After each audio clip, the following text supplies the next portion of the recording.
welcome to Book 101 Review. Book 101 is all about the books that I read for the last 40 years. And today I have my special guest.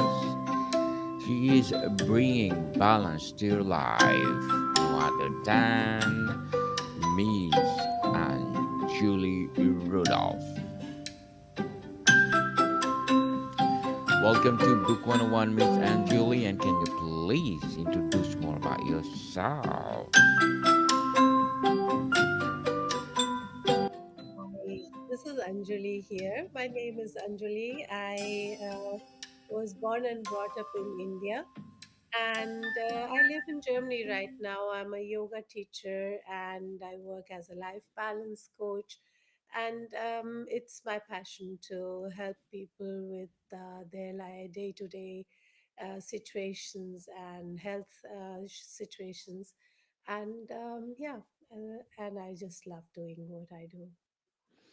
Miss Anjuly Rudolph, thank you so much for sharing your knowledge and wisdom to the world. So Thank let's you for talk having me. about, yes, creation of intentional morning and evening routines for success, energy, and productivity. Can you tell us about this? Yes, Daniel. So we when we realize that every morning when we wake up, we are at the time of waking up, we are already in a high vibrating situation. We have taken rest, our body is fully charged, and that's the time.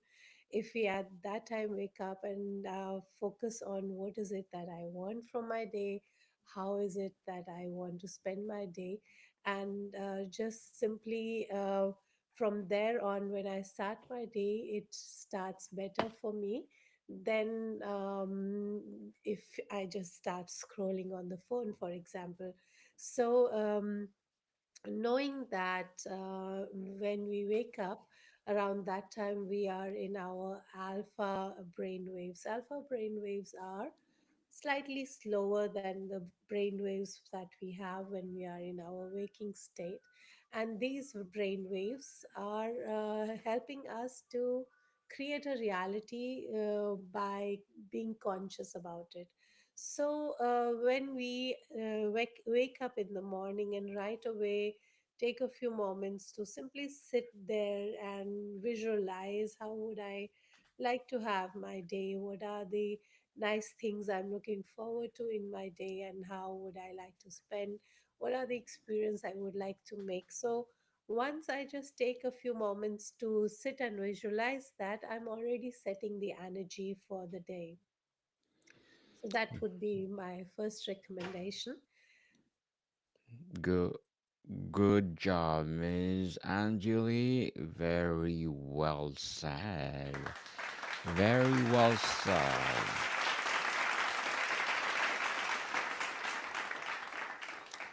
What small, non-negotiable morning habit that has the biggest impact on setting the tone of your day? Yes, absolutely. And then if you add a few deep breaths to it, then you are already programming your mind to be more relaxed, more calm, and this composure is then helping us be more focused on what we want from our day. So if we just take a few moments while we are still sitting in our bed to take just a few deep breaths, realizing that our lungs are like two big balloons. We really want to fill these balloons with a lot of positive energy. So inhale all that nice and gentle and loving energy into you and let your lungs grow as wide, as broad as possible. And then just hold that breath for a moment, and then with an exhale, you let go of anything that might be bringing you down, that might be scaring you, or that might be in any kind of energy that is not serving you anymore. So take a few conscious breaths to inhale that I want. and exhale that I don't want anymore. So these would be like just 2 to 3 minutes of a morning practice that would give a kickstart to your day. So, Miss Anjuli, how do you design an evening routine that primes you both rest and next day's success?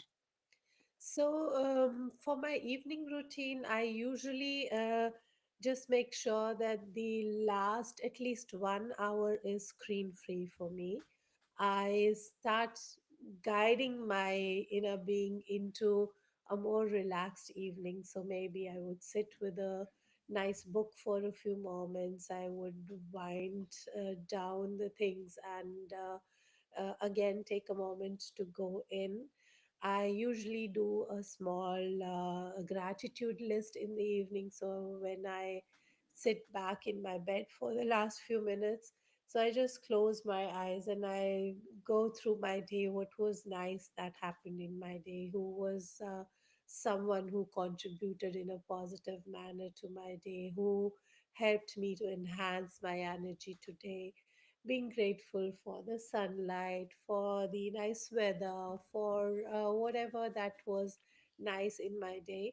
So when I go to gratitude, it is setting a tone for my sleeping quality, because with the grateful mind you get into deeper sleep, and you also give your subconscious a message that this is how I want my next day to be. So again, I when I right before I lie down, I would take a few moments to write a gratitude journal, and then right after that, I would just sit there in my bed for, let's say, 5 breaths. And I do the humming bee breath. So I will demonstrate to you how do I do this breath. So for the humming bee breath, you take your 4 fingers, put them on your eyes so that no light is going inside, and you take your thumbs to close your little part of your ears to press it inside. And when you hold this part of your ear, you're already activating your parasympathetic nervous system, which helps you calm down and get more easily into the sleeping pattern. So once you do that, then you take a deep inhale and start humming like a bee.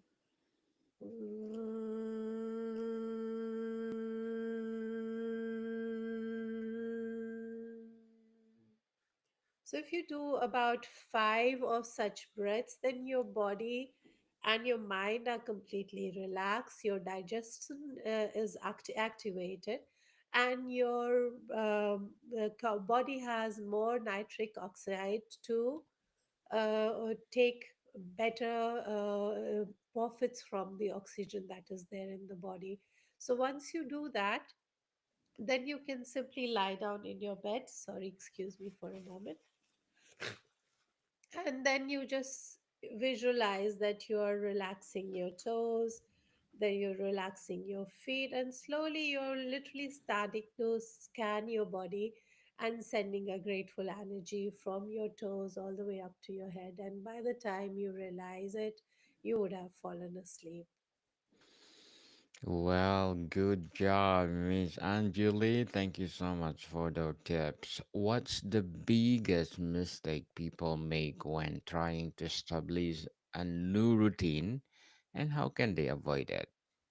Well, the biggest mistake people make is that they try to change everything in one day, and then they would probably plan that they would do 1 hour of exercise tomorrow, half an hour of meditation, and so on.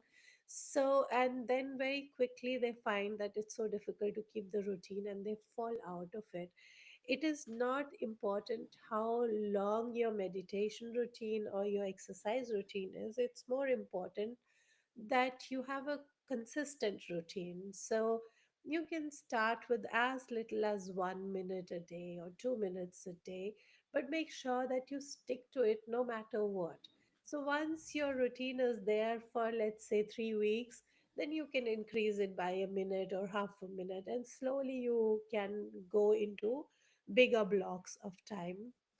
So it is important to have a constant routine, instead of having big blocks of time for it. And that's where people often don't realize that they are setting themselves up for a failure if they from out of the blue start doing something, because our brain is scientifically made in a way that it hates to integrate new things in life.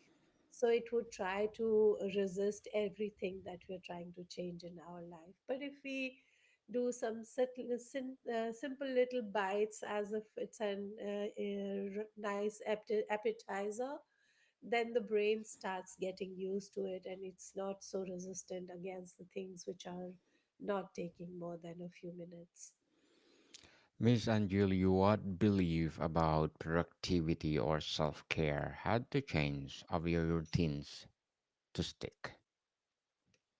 Um, Productivity is a relationship within you, with yourself. If you are trying to be productive for the outside world because you're worried about something or because you fear something, then it gets difficult. But if you just realize that my productivity is an action of self love, it is that the more I am being able to focus on things, quickly finish them nicely, then I have all my time to take care of myself. So, that is first of all important that we realize that productivity is not towards anyone else, it is an act of kindness towards myself.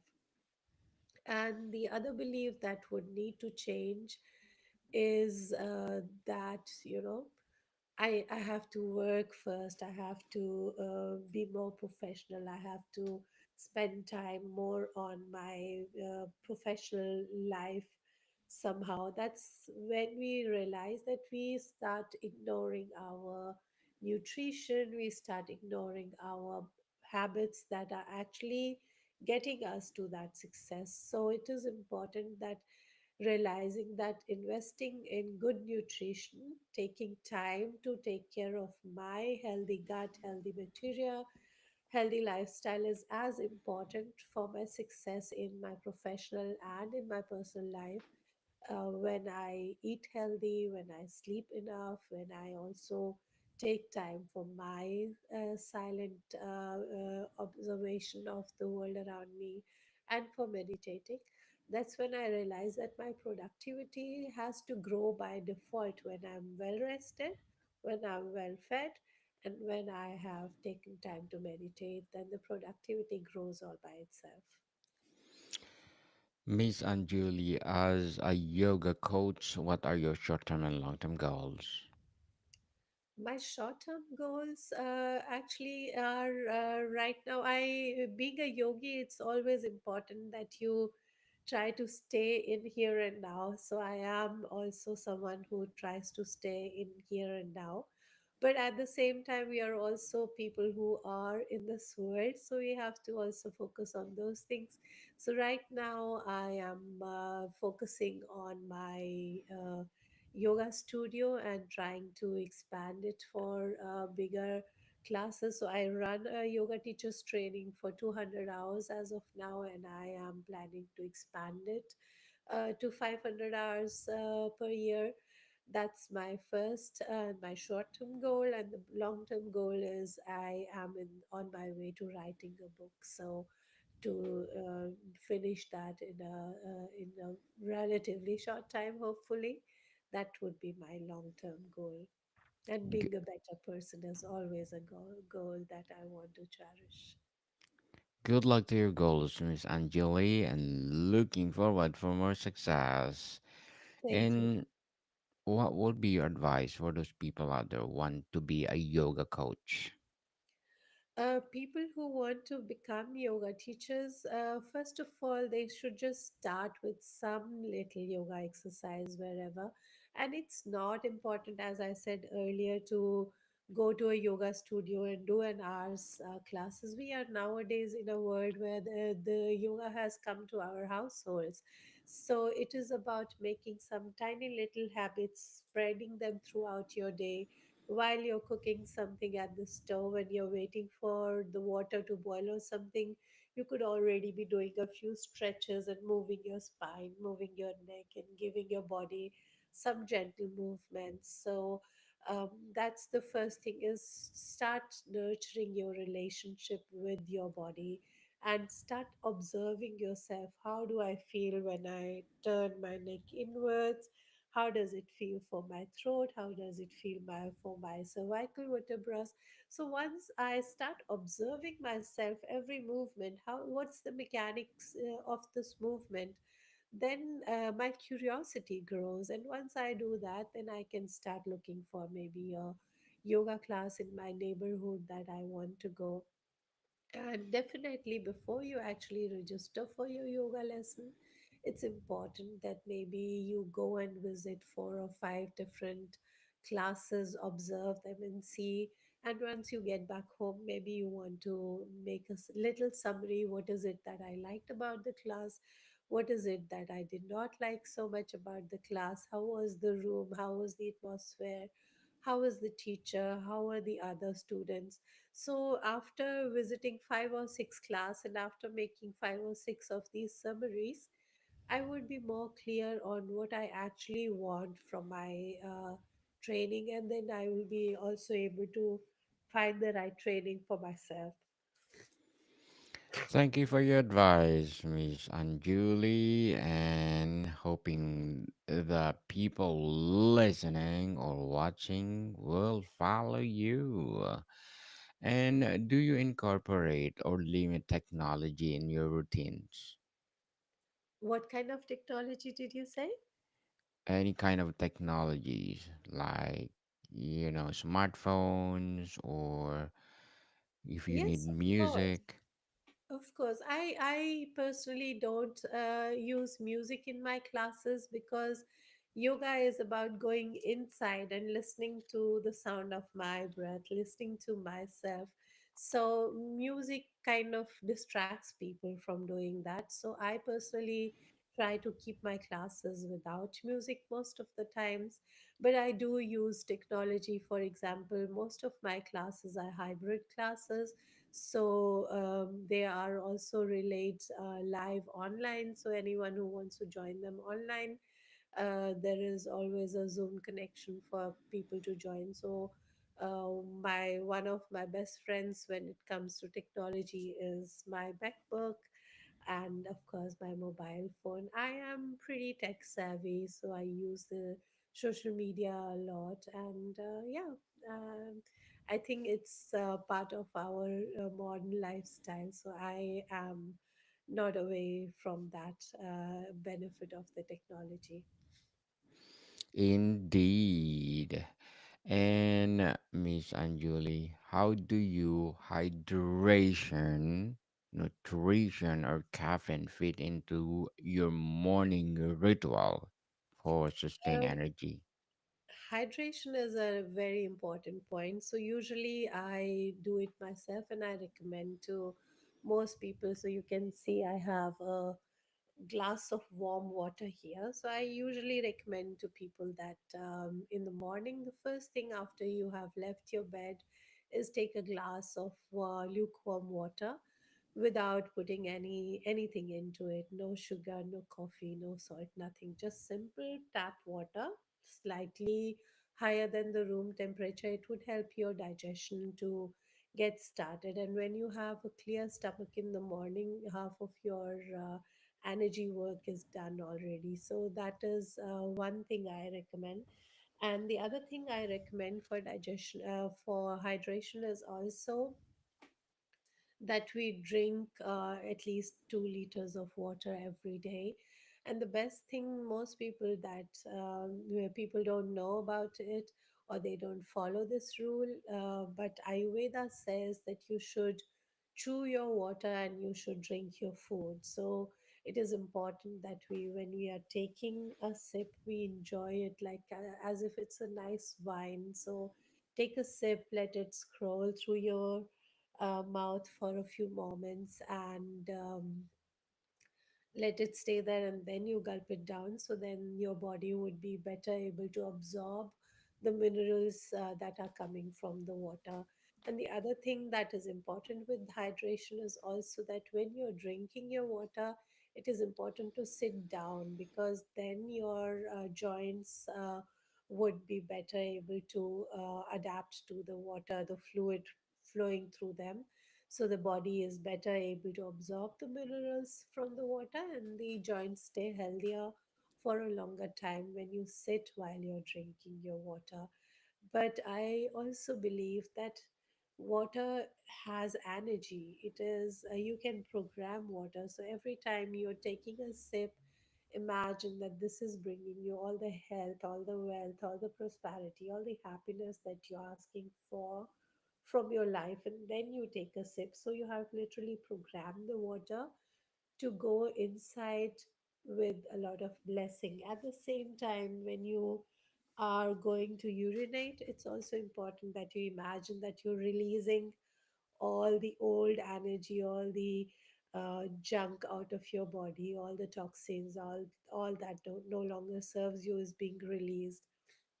And a similar process you can also do while you're taking a shower, that you take water really with every pore of your skin, that you absorb that energy. Imagine that it is bringing you all that health and vitality and energy that you are asking for. So water should not be seen as something we drink, but water is something that is one of the five major elements that we are made of.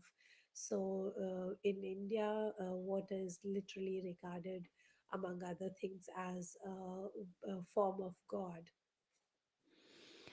Miss Anjuli, before we wrap up our discussion for today, I'm inviting you to please do listen to my other podcast, people. My other podcast, because my abstract essay is already in fifth season, abstract poetry second season, and book 101 review in fifth season, comedy 101 in second season, food 101 in its fifth season, geography 101 in fourth season, and love letters in third season. And my baby Wow. podcast, mental health 101, movie 101 review, and music 101 in sports season, and science 101 and sex 101 in its first season. Please listen to them wherever you listen your podcast. Miss Anjuli, for someone overwhelmed, where's the best place to begin building a routine? The best place is with your breath, because it is with you all the time. It is never leaving you. No matter where you are, you can always connect with your breath. So start your day with deep inhales and long and easy exhales, and finish your day with some calming breath. You can do the bumblebee breath, as I showed you earlier, or you can do the alternate nostril breath, or you can simply imagine that you're making a box with your breath. So you inhale, you hold your breath, you exhale, and you hold your breath. So make your breath go in these four um, parts into your body. So that's the most easy thing, because it is always available. You don't even have to look for it in your bag. So start with your breath. Start with your breath, people. And Miss Anjuli, can you recommend a book regarding our topic or books that influence your journey? One book that really, really influenced me very strongly is the book Conversations with God, the part one from Neil Donald Walsh. So I will tell you a little story. I was living in Africa, in a country which was really violent in many cases. I think for almost 2 years when I lived there was not a single day that I would not hear crossfiring from somewhere. And in this place, my children were really small. And suddenly, one fine day, I got a phone call from my husband, my then husband, that he would want to call off our marriage because he met someone else and he wanted to leave the family. And suddenly, it was not just that my husband was gone with that phone call, but my what I thought was my home, what I thought I had in my bank account, everything that I thought I possessed was gone in just a matter of few minutes. And all I I was left with a lot of disappointment, a lot of bitterness, but also my four children, and I was very low at that time. And in those days, I had a friend who had downloaded this book in audio form on my mobile phone. And for the next 8 months, while I was trying to move places, I moved from Africa to Germany that time. And while I was trying to collect myself, I would listen to this book maybe 1,000 times. The first thing in the morning, I used to plug it into my ears, and the last thing I would do was, stopping this book. So this book took me through the most difficult time of my life. So I must have heard about at least 1,000 times, if not more. And I really recommend anyone and everyone, whether you are religious or not, whether you believe in God or not, this is one book one should definitely spend some time with. Miss Anjuly Rudolph, thank you so much for sharing your wisdom and knowledge to the world. So, can you please invite our listeners to support your business itself? Yes, my dear listeners, it's really interesting. If you want, you can join us for some yoga retreats here in Germany. We also offer twice a year yoga trips to India, where you can travel with us for 2 weeks through North India and also enjoy some yoga routines. We would also teach you some simple easy breathing techniques, some asanas, and so on. I do this with my brother usually, so that's why I'm speaking in plural. And yeah, feel free to connect with me if you want a one on one coaching. And I also have a small YouTube channel, so if you want, you can feel free to go and have a look at my channel. Maybe you find some nuggets there. Yes, people, let's support Miss Anjali Rudolph because if you support her, more and more and more yoga or more empowering yoga to come. Miss Anjali, thank you so much for your time. Thank you, Daniel. It was really nice talking to you. More to come, people. See you soon.